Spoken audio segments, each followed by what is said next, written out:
Friends, welcome to my channel hello शिक्षक। आज हम फटाफट इंग्लिश पेडागोजी के इम्पॉर्टेंट क्वेश्चंस जो हमारे एग्जाम के लिए बहुत हेल्पफुल हो सकते हैं उन सभी को आज जल्दी जल्दी कवर करेंगे ताकि हम एग्जाम से पहले अपनी प्रिपरेशन अच्छे से कर सके। तो स्टार्ट करते हैं इम्पॉर्टेंट क्वेश्चंस के साथ आज की इंग्लिश की पेडागोजी की क्लास। आज का हमारा फर्स्ट क्वेश्चन है the major aim of teaching poetry. हमारे पोएट्री पढ़ाने का मेन उद्देश्य क्या होता है? तो पहला, making learners to become poets. क्या पोएट्री इसलिए पढ़ाई जाती है कि बच्चे पोएट्स बन सके? Second, vocabulary development. किसी की वोकैब या शब्दों को समझाने के लिए या उनके अंदर से अच्छे अच्छे शब्द उपलब्ध कराने के लिए पोएट्री पढ़ाई जाती है। थर्ड, इंजॉयमेंट है अप्रिसिएशन के लिए। चौथा, डेवलपमेंट ऑफ ग्रामर। तो हमने अगर एनसीएफ आपने वीडियो में पढ़ा होगा तो उसमें देखा होगा कि एनसीएफ में मेन मोटिव होती है जो पोएट्स या पोएट्री पढ़ाने के लिए बच्चों के कि बच्चों मनोरंजन या रुचि के साथ आनंद का अनुभव करते हुए चीज़ों को सीखे। इसलिए हमारी पोएट्री बहुत इंपॉर्टेंट हो जाती है प्राइमरी स्तर पे। तो हमारा सही ऑप्शन हो जाएगा आज का ऑप्शन नंबर थर्ड कि इंजॉयमेंट एंड अप्रिसिएशन हमारा मेन होता है कि टीचिंग में पोएट्री पढ़ाने के लिए। अगर आपने हिंदी की पेडागोजी अच्छे से पढ़ी होगी या आपने वीडियो में पॉजिटिव और निगेटिव वर्ड्स देखे होंगे तो आपको यहाँ पे इंग्लिश की पेडागोजी करने में थोड़ा सा इजी हो जाएगा, क्योंकि बस आपको इंग्लिश को थोड़ा सा हिंदी से रिलेट करके सॉल्व करना पड़ेगा। जैसे उसमें पॉजिटिव वर्ड्स होते थे वैसे ही इसमें भी पॉजिटिव वर्ड्स होते हैं, और जैसे उसमें निगेटिव वर्ड्स होते हैं वैसे ही इसमें भी निगेटिव वर्ड्स होते हैं। बस अंतर इतना है कि वो हिंदी में है और ये इंग्लिश में। अगर आप इसका अर्थ समझ लेंगे इंग्लिश का तो आपको आंसर सही चुनने में बहुत हेल्प हो जाएगी। नेक्स्ट अपना क्वेश्चन करेंगे, question number 2। Morphy is the पहला स्मॉलेस्ट यूनिट ऑफ फेस, या smallest unit of a word होता है, या third smallest unit of meaning that can not be broken up, या चौथा unit of a word that can be broken up into the new meaning. तो हमारा Morphy जो word है उसका मीनिंग या डायरेक्ट पूछा गया तो इसका मीनिंग होता है एक स्मॉलेस्ट यूनिट ऑफ मीनिंग होता है। मतलब मॉर्फी का एक स्मॉलेस्ट अर्थ होता है और उस अर्थ को हम डिवाइड नहीं कर सकते, तोड़ नहीं सकते। तो हमारा सही ऑप्शन हो जाएगा ऑप्शन नंबर 3, क्योंकि अगर हम ऑप्शन नंबर 4 लगा देंगे तो उसमें लिखा है unit of a word that can be broken up into new meaning. तो ये हमारा जो मॉर्फी होता है वो स्मॉलेस्ट यूनिट ऑफ मीनिंग होता है that can not be broken up. तो हमारा सही ऑप्शन थर्ड था। नेक्स्ट हमारा थर्ड क्वेश्चन है a teacher of class second uses learners knowledge and language to build a bridge between his mother tongue and language English teaching. Here learners language is use in teaching English as. कैसे use करेंगे? इसका कहने का मतलब है question का कि जो क्लास सेकेंड का बच्चा है, जो बच्चा सीख रहा है, उसकी नॉलेज को और उसकी नॉलेज जो बिल्ड करनी है, हमें लैंग्वेज भाषा को बिल्ड करना है, उसको हम उसके मदर टंग से जोड़ के पढ़ा रहे हैं। तो ये बच्चा किस तरह से ये टीचिंग इंग्लिश में कहलाएगी? तो हमें पता है एनसीएफ में भी देखा होगा बच्चों को मातृभाषा से जोड़कर पढ़ाना है, तो यह एक तरह से रिसोर्स होगा। तो here learners language is used in teaching English as a resource. तो हमारा सही ऑप्शन हो जाएगा ऑप्शन नंबर 4।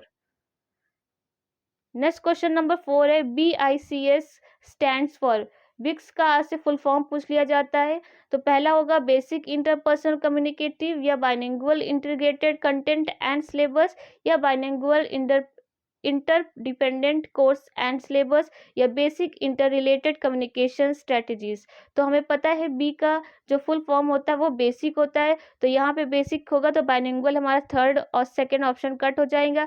सेकंड हमारा है इन आई, तो आई हमारा पता है इंटरपर्सनल होता है या इंटीग्रेटेड होता है, तो हमारा जो आई होता है वो इंटरपर्सनल होता है। तो हमारा देखते हैं इंटीग्रेटेड है हमारा इंटर रिलेटेड है फोर्थ पे, तो हमारा फोर्थ ऑप्शन गलत हो जाएगा। पहला हमारा है बेसिक इंटरपर्सनल कम्युनिकेटिव स्किल, तो हमारा सही ऑप्शन हो जाएगा option number 1। Next question number 5 है हमारा a teacher wants to create a language rich environment in her class. मतलब टीचर हमारा चाहता है कि क्लास से एक अच्छा वातावरण भाषा सीखने के लिए हो, तो उसके लिए क्या सही होगा? पहला, ask students to use only English while communicating in the class with pairs. अगर उसको क्लास में बात करनी है वो सिर्फ इंग्लिश में बात करे तभी वो लैंग्वेज सीख पाएगा। या second, establish a language lab in her class, या कोई लैब बनानी चाहिए इंग्लिश में जहाँ बच्चा वहाँ पे इंग्लिश सीख सके।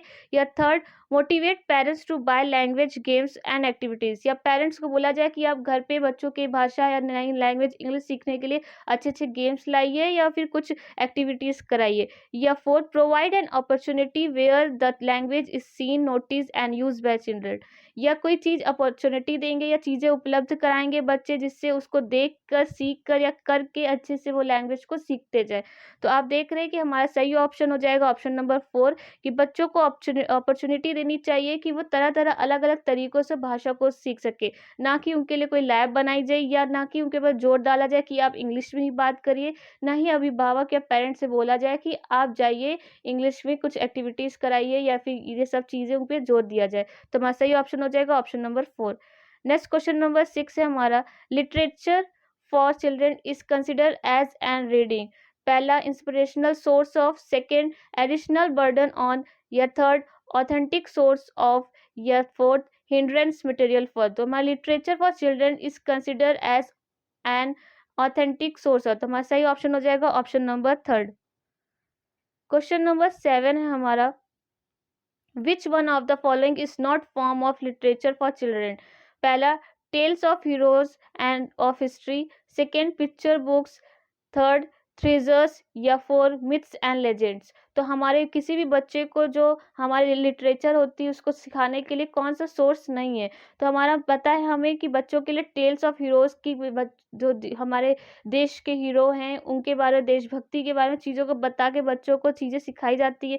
पिक्चर्स दिखा के सिखाई जा सकती हैं। मिथ्स और लेजेंड्स भी चीज़ों को से बच्चों के अंदर लिटरेचर भी सिखाई जा सकती है। लेकिन हमारा जो थ्रेजर्स होता है, ये होता है हमारा कोश, यानी कि डिक्शनरी जो होती है हमारे बच्चों के लिए, वो इम्पॉर्टेंट नहीं है, उसको हम यूज़ नहीं करते बच्चों को सिखाने के लिए। तो हमारा सही ऑप्शन हो जाएगा option number 3। Next question, question number 8, fill in the blanks with the correct article.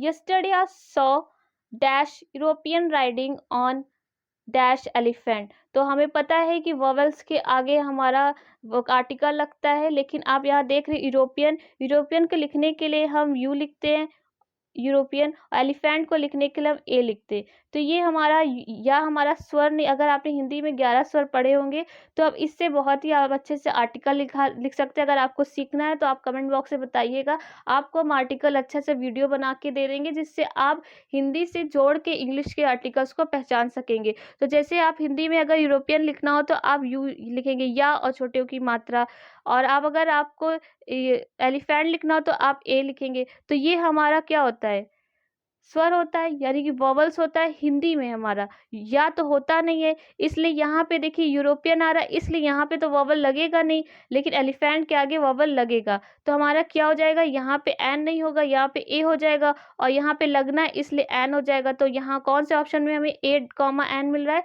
तो ऑप्शन नंबर 3। तो हमारा सही ऑप्शन हो जाएगा ऑप्शन नंबर 3।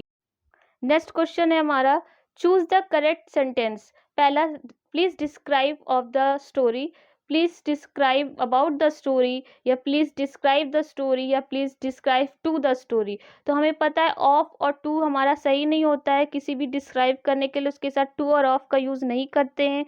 तो हमारा, और सेकंड हमारा है of, please describe about the story, हमें किसी के बारे में नहीं, उसके बारे में नहीं बताना है। तो हमारा पहला, दूसरा और चौथा गलत हो जाएगा। तो हमारा सही ऑप्शन कौन सा बचा, option number 3, please describe the story. Please story को डिस्क्राइब करिए, उसके बारे में बताइए, ना कि about the story, of the story, या टू द स्टोरी नहीं होता है, डायरेक्ट होता है please describe the story. Next question, observe that a children has repeatedly made some errors in writing such as reverse image as B and D, M को W, the children is showing the signs of। तो यहाँ पे कहना चाह रहे हैं कि teacher ने ऑब्जर्व किया क्लास में कि बच्चा राइटिंग में एरर कर रहा है, वो बी को डी लिख दे रहा है और एम को डब्ल्यू लिख दे रहा है। तो यह किस प्रकार की एरर है या किस प्रकार की प्रॉब्लम है, तो पहली लर्निंग डिफरेंसेस है, या लर्निंग प्रिफरेंस है, या लर्निंग स्टाइल है, या लर्निंग डिसेबिलिटी। आपने अगर हिंदी में मेरा वीडियो देखा होगा तो उसमें आपने पढ़ा होगा अधिगम अक्षमता विकार, तो यहीं पे उसका यूज़ हो रहा है जब बच्चों को लिखने में प्रॉब्लम आती है। डिस्ग्राफिया आपने, ये प्रॉब्लम होती है हमारी लर्निंग डिसेबिलिटी में। तो यहाँ पे ऑप्शन नंबर 4 हमारा सही हो जाएगा कि बच्चे बी को डी लिख रहे हैं, एम को डब्ल्यू लिख रहे हैं। तो हमारा सही ऑप्शन होगा option number 4। Next question number 12 है हमारा, an English textbook for class first starts with pictures, poem and stories and ends with alphabets in the end. Which approach does the kind of arrangement reflect the language of pedagogy? अगर बच्चे की जो class 1 की book है उससे पहले pictures हैं, फिर पोयम है, फिर स्टोरीज है और आखिरी में अल्फ़ाबेट है, तो ये किस तरह की सीरीज शो कर रहा है या किस तरह का क्रम है हमारा? पहला लैंग्वेज अक्रॉस करिकुलम अप्रोच, या इलेक्ट्रिक अप्रोच, या बॉटम अप अप्रोच, या टॉप डाउन अप्रोच। तो हमें पता है ये टॉप से डाउन जा रहा है, क्योंकि बच्चे पहले फर्स्ट क्लास में हमारा अल्फ़ाबेट सीखते हैं, फिर स्टोरीज़ पढ़ते हैं, पोएम्स पढ़ते हैं, फिर पिक्चर्स पे आते हैं। तो ये हमारा टॉप से डाउन जा रहा है, यानी कि हम ऊपर से नीचे की ओर आ रहे हैं। तो हमारा सही ऑप्शन हो जाएगा option number 4, top down approach है ये हमारी। नेक्स्ट क्वेश्चन नंबर 13 है, active vocabulary consist of words which are, पहला फोनोलॉजिकल एंड लेक्सिकल, या second used occasionally, third difficult to pronounce, या फोर्थ यूज फ्रिक्वेंटली। तो हमारा सही ऑप्शन हो जाएगा ऑप्शन नंबर 4, यूज फ्रिक्वेंटली हमारी वोकैबुलरी के एक्टिव कंसिस्ट ऑफ वर्ड्स हैं। तो हमारा सही ऑप्शन होगा option number 4। Next next question है हमारा, a teacher gives a task of dialogue completion to class 5 students, the role of this task in language learning will be. Language learning के लिए बच्चों को टीचर ने टास्क दिया class 5 को कि वो डायलॉग को बोले। तो पहले उनका क्या रोल है, क्या मतलब है इसका, क्या यूज है इसका, तो वो हमें बताना है यहाँ पे। पहला, to provide frequent feedback only on grammatical errors, teaching of structures, या separation of spoken and written form of language, या four, to facilitate conversation of giving specific language practice using formulaic expression. तो हमारा सही option हो जाएगा option number 2, क्योंकि बच्चों को जब सिखाया जाता है डायलॉग को तो वो टीचिंग और स्ट्रक्चर्स होते हैं, वो पढ़ाने का एक तरीका होता है कि बच्चों को प्रैक्टिस कैसे कराना है, चीज़ों को समझाना कैसे। तो हमारा सही ऑप्शन हो जाएगा ऑप्शन नंबर 2।